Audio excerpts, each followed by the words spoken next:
ஆட்சிக்கு அதிமுக ஆட்சி சாட்சி. தமிழ்நாட்டை புலம்பு வைத்ததுதான் அதிமுக ஆட்சியினுடைய சாதனை. எங்கும் எதிலும் கமிஷன், கரப்ஷன், கலெக்ஷன் என ஊழலிலே திணித்து அந்த ஊழல் வழக்குகளிலிருந்து தற்காத்துக் கொள்ள தமிழ்நாட்டின் உரிமைகளை எல்லாம் அடகு வைத்தவர்கள் யார் என்பது நாட்டு மக்களுக்கு தெரியும். இன்னொரு புள்ளி விவரத்தை நான் சொல்ல விரும்புகிறேன். எதிர்க்கட்சி தலைவர் தலைமையிலான ஆட்சி நடைபெற்றதை விட தற்போது திமுக ஆட்சியினுடைய இந்த 4 ஆண்டுகளில் குற்றங்கள் குறைஞ்சிருக்கு. கொள்ளைலாம் சொன்னார்ல, அதுக்கு புள்ளி வர சொல்கிறோம். கடந்த 12 ஆண்டுகளில் 2024ஆம் ஆண்டில் தான் கொலை சம்பவங்கள் குறைவாக நடந்திருக்கு. இன்னும் சொல்லணும்னா கடந்த 4 ஆண்டுகளாகவே ஒவ்வொரு ஆண்டும் கொலைகள் குறைஞ்சிக்கிட்டு தான் இருக்குது. கொலை குற்ற விகிதம் 1 லட்சம் மக்களுக்கு தேசிய சராசரி 2.2 என்றால் தமிழ்நாட்டில் அது 1.1 குறைஞ்சிருக்கு. அதிமுக ஆட்சியில் அதிகபட்சமாக தடுப்பு காவலில் வைக்கப்பட்ட ரவுடிகள் 1929 பேர் என்றால் திமுக ஆட்சியில் கடந்த ஆண்டில் அதிகபட்சமாக 3645 ரவுடிகள் சிறையில் அடைக்கப்பட்டிருப்பாங்க.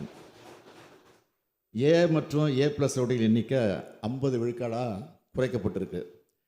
காவல் நிலைய மரணங்கள் அடியோடு குறைக்கப்பட்டிருக்கு. எதிர்க்கட்சி தலைவர் ஆட்சி காலத்தில் நடந்த காவல் மரணங்கள் 15. அதில் சாத்தான்குள காவல் நிலைய மரணத்தை யாரும் மறந்திருக்க முடியாது. திமுக ஆட்சியில் 4 ஆண்டுகளில் இது 3ஆக குறைக்கப்பட்டு 2022 ஒரு காவல் நிலைய மரணம் கூட இல்லைங்கிற நிலையை நாம் ஏற்படுத்தியிருக்கிறோம்.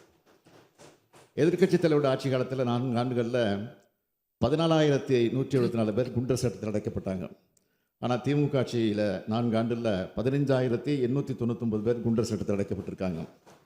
ஆகவே கொலை கொள்ளை நடக்க விட்டு ரவுடிகள் நடமாட்டத்தை தாராளமாக்கிய ஒரு ஆட்சியை நடத்தினாங்க. அவங்க சட்ட ஒழுங்கையும் பொது அமைதியாக சிறப்பாக வச்சிருக்கக்கூடிய இந்த ஆட்சியை பார்த்து குறை சொல்வது இந்த ஆண்டினுடைய சிறந்த நகைச்சுவைன்னு நான் சொல்ல விரும்புகிறேன். ஒரு குற்ற வழக்கை சிறப்பாக நடத்துறதுக்கான அடையாளம் அதில் எவ்வளவு விரைவாக சார்ஜ் ஷீட் ஃபைல் பண்ணுது, அதுதான். நீதியை பெற்றுத்தர வழக்கு பதிஞ்சால் மட்டும் போதாது, குற்றப்பத்திரிக்கை தாக்கல் செய்கிறதும் முக்கியம். எனவே அந்த வகையில் பார்த்தா எந்த வழக்காக இருந்தாலும் உடனடியாக வழக்கு பதிவு செஞ்சு விசாரணை நடத்தி விரைவாக சார்ஜ் ஷீட்டை ஃபைல் பண்ணுற அரசாக இந்த அரசு இருக்குது.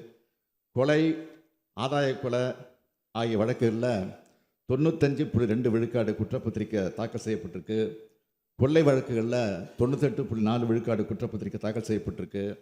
எனவே திமுக ஆட்சியினுடைய சட்டம் ஒழுங்கை பற்றி பேச அதிமுகவுக்கு எந்த தகுதியும் கிடையாது என்பதை அழுத்தம் திருத்தமாக சொல்கிறேன்.